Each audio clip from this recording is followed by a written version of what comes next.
the search for meaning in suffering can result in a stronger mind. The first stage of imprisonment manifests itself as shock. Upon incarceration, many inmates face the frightening feeling of a new, cruel reality. As was common with inmates at concentration camps, the newbies were forced to cope with being snatched from normalcy and cast into a hell-like existence. Keep in mind, the first few weeks of being an inmate are confusing because you're still struggling to reconcile your past and present realities. Shock gave way to apathy, a total disregard for emotion. Since the paramount desire of the prisoner was to protect their inner self, apathy was essential to prevent them from bothering about anyone but themselves. The author suggests that as the exterior hardens and dulls, we can feel stronger on the inside. While the inmates' bodies deteriorated at the Nazi concentration camps, their minds and souls became stronger, and a connection to the powers beyond the physical world heightened in this condition. The prisoners coped with their misfortunes by developing vivid dreams of the future, visualizing a cessation of their suffering. There was no need for trivial desires for anything that didn't ensure the prisoner's survival. As such, there was a drastic dip in libido among the inmates. They didn't care for much, except politics and religion, with religion as first and foremost. As it would seem, our spirit grows stronger as we search for meaning during hard times. So, those with a strong spirit could withstand even the worst physical torture. Viktor Frankl also claimed that love was a key component in the will to survive. Simply knowing that you have someone to live for makes it easier to survive in a tough situation. Suffering may be deathly, but love is as strong as death. In the face of trials and death, love keeps the mind alive. The memory about a loved one is enough to keep it together. It was also helping to have memories of the easier times. An incarcerated person's mind replays fond memories and keeps him in a state of blissful reminiscence as a form of relief. It can also become more attuned to art, beauty, and nature, or even heighten the prisoner's sense of humor. Man's Search for Meaning chronicles author Viktor Frankl's experiences as a prisoner in Nazi concentration camps during the Second World War. Frankl learned a lot about survival through his experience and those of the inmates he keenly observed. You may not ever be in a concentration camp, but suffering is an unavoidable part of life.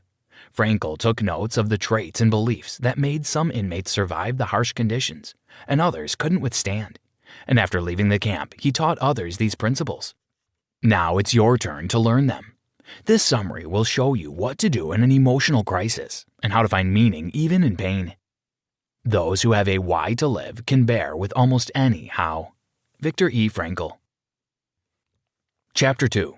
There is no amount of suffering that we cannot overcome. The theory that man can survive anything was tested and proven in Nazi concentration camps, where people had to endure what can only be described as hell on earth. Although all went through the same ordeal, some survived to tell the story. Remember, one can survive anything by putting their mind to it, even a concentration camp. But in this dire reality, you start to notice that there is clarity of mind, and the littlest things can bring you profound joy. These seemingly simple things made it easier for the mind to process relief. Merely knowing that you might get 2 slices of bread instead of 1 made a world of difference to the inmates at Poland's death camps. Don't forget, finding little joy amid suffering is key to survival. It keeps us grateful. Regardless of their situation, people can change or stay steadfast in their original design. Most prisoners resorted to despicable survival methods and blamed it on their surroundings. But a person's right to choose who they are and who they want to be in the face of trouble can't be taken from them. As imprisoned individuals search for meaning in their situation, they must see it as an opportunity to obtain fulfillment and find a purpose because life cannot be complete without suffering. In their desire to survive, they shouldn't lose humanity. Remember, the tactics we employ to survive must not be at the cost of our true nature. The most trying part of the imprisonment for Viktor Frankl was when he didn't know for how long he'd be locked up. This unknown usually caused many people in concentration camps to give up and simply waste away, because they couldn't imagine a future beyond their lives behind barbed wire fences. Suffering loses its effect once you understand it and can make sense of it. Once you do, you free up space for faith in the future and strengthen your spiritual and mental truths. When we are no longer able to change a situation, we are challenged to change ourselves. Viktor Frankl. Chapter 3. We search for meaning all the time, longing for something other than the reality we were born into. Humans cannot live without meaning since it is a primary motivation, a form of instinctive longing for something beyond reality that controls everything. It is argued that meaning is an arbitrary concept conjured in the form of a defense mechanism, but it goes beyond rationale into a more profound conviction that one can live or die for their ideals and values. A person can face frustration trying to exercise their right to define their meaning. This conflict, called existential frustration, occurs when one encounters great difficulty finding meaning for their existence and the will to define their life's purpose. Sometimes, as we try to find meaning in our lives, it can do more harm than good, causing inner tension. But this conflict is necessary for a person to survive, resulting in neurogenic neuroses. Nous is Greek for the mind, which refers to the mind's great distress as it tries and fails to find the meaning of existence. Accepting the tension that keeps one searching for a new meaning is called new dynamics and is applicable for everyone. The feeling of discontent and the desire to improve what we have accomplished works positively, since that's how we manifest our will to meaning. Keep in mind, we will only agree to a mediocre life if we live it without tension. The pressure of existential frustration acts as a catalyst for change. However, people often suffer from a constant feeling of meaninglessness, termed the existential vacuum. This sense of isolation, inherent to the modern generation, is caused by the emptiness of a meaningless existence that leaves a deep feeling of boredom, causing aggression, depression, and addiction, which often culminate in suicide. In these times of mental distress, logotherapy, the psychoanalytic treatment that employs a search for logos or meaning, can help. It can fill the vacuum with a definite purpose and prevent a relapse into destructive habits. Did you know? Jewish people were excluded from public life on September 15, 1935, when the Nuremberg Laws were issued. These laws also stripped German Jews of citizenship and the right to marry Germans. Chapter 4. Life's meaning is different for each of us. Life means different things to different people. There's no definite or abstract meaning for life, only a relative, ever-changing one. Thus, we can only define life's purpose in a given time, situation, or person. So don't ask, what is life? But instead, what is life for me? Logotherapy hands patients the awareness of their role in defining their existence. A logotherapist must help the patient see their life more clearly. A patient can find meaning in one of three ways: performing an action that distracts them from the pain and makes them feel fulfilled, experiencing something meaningful or interacting with someone whose company they enjoy, or developing a positive attitude toward unavoidable suffering.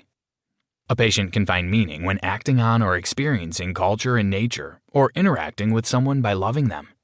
Love is the one way to encounter another person's core and know their true being. It makes it possible to see a person's traits and potential and help them unleash them. In logotherapy, love isn't merely sex, but the primary instinct from which the desire to have sex is born. And as such, sex is merely one of the many ways of expressing love. Remember, love encourages full disclosure. If you wish to find meaning in your life, love yourself first. The third way of finding meaning is to suffer. Suffering in itself is a form of life, and as such has its meaning. One can seek meaning from this state, but suffering is not necessary for meaning. Is there an ultimate meaning then? Yes, logotherapy seeks to identify this one super meaning, regardless of the person's religious standpoint, not by trying to draw it from the patient's belief system, but rather by giving them meaning within their belief system that ultimately explains their lives. Chapter 5. Logotherapy is a technique in psychotherapy that combats everyday difficulties. We've had brief mentions of logotherapy in contrast to psychotherapy, but here we'll go a little deeper into the details of the technique and what it aims to achieve. Logotherapy has developed a special technique to help individuals face everyday difficulties like fear. It finds a starting point common in neurotic patients, anticipatory anxiety, that makes the sufferer fear something that may happen in the future. This is termed hyperintention and has a similar condition known as hyperattention, which can lead to sickness. A patient pays undue attention to a condition, and its symptoms get inflicted by it. Remember, the fear that something might happen can cause it to happen. The technique, paradoxical intention, helps fix such a condition. It aims to rid one of the anticipatory fears by engaging a patient in thoughts that can cause the intended effects. For example, if you're scared of sweating in public, you should think, I should sweat even more this time. The logic is that you reverse your attitude toward the problem, perceiving it as a challenge. Don't forget, reverse psychology can force the body to negate the anxiety prompts in your head. As logotherapy seeks to combat neurosis, it first approaches it in relation to the age of the sufferers. For most, a neurosis is a form of nihilism, the belief that man is nothing but the result of biological, psychological, and sociological conditions, or the product of heredity and environment. This feeling of nothingness isn't any different from the existential vacuum from earlier. Logotherapy states with certainty that man indeed is nothing but a finite being that isn't just a product of an environment, but the one in charge of what the environment makes of him. Chapter 6. Optimism helps us make sense of the senseless sufferings. Man can always determine his nature in the face of any situation because there exists no condition that can completely rid him of freedom. Thus, even in a neurotic state, the patient has a residue of freedom to decide to be cured or stay in this condition. Keep in mind, our thoughts reflected in our bodily reactions profoundly influence us. We all have the power to choose our responses, even in the face of extreme difficulties. A person can seek refuge in love or a higher appreciation for the life he once had before the suffering. The author believes that one possesses pan-determinism. No matter what, one can rise to challenge the situation and not be trodden down by it. This approach to life is known as tragic optimism, believing that there is some good in seemingly hopeless situations. In logotherapy, tragic optimism seeks to turn suffering into a human achievement, use guilt to better oneself, draw incentive from life's transitory nature. The state can't be forced, hyperintention, since we need a reason to feel emotions. Don't forget, tragic optimism is the search for meaning during hard times, and it can lead to a positive outcome and create a deeper sense of purpose in people. One can learn to be tragically optimistic if one can tell oneself to find the greater meaning in one's suffering, not give up, or turn to immediate pleasure, drugs, sex, and even crime.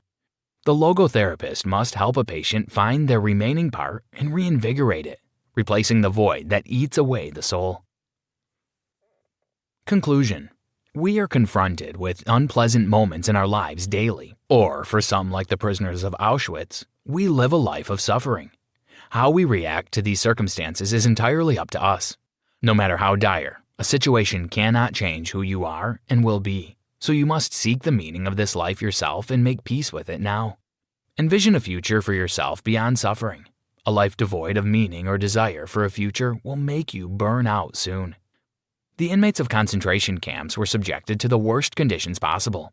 Some made it out with their souls and minds intact and remained good people because instead of letting the situation define their lives, they sought meaning and answers to the questions life gave them. We cannot exist without meaning and will spend our lives searching for it.